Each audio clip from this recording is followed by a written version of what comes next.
Hello, welcome to SMR channel అండి. ఇది నా డైమండ్ ఇయర్ రింగ్స్. ఇవి వచ్చేసి డైలీ వేర్కి వాడేటువంటి ఇలా క్రాస్లో ఉంటాయి. ఇది చాలా ఏళ్ళయింది తీసుకొని, ఎంత పడ్డాయి అనేది మర్చిపోయాను, తెలీదు.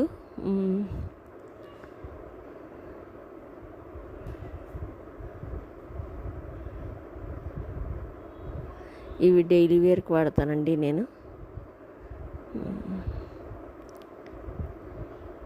ఇది వచ్చేసి ఈ రీసెంట్లీ 1 year నుంచి చూపిస్తున్న స్ట్రెచబుల్ బ్లౌజెస్ అండి. నా దగ్గర ఇది ఒకటే ఉంది, కలంకారీ డిజైన్లో 600 పడింది. ఇది ఒక 8 months అయింది తీసుకొని. మోర్ కంఫర్ట్ ఉందండి. ముఖ్యంగా లావుగా ఉన్న వాళ్ళకి చాలా కంఫర్టబుల్గా ఉందండి. ఇది స్ట్రెచబుల్, చాలా యూజ్ఫుల్ అండి. ఇది తీసుకోవచ్చు.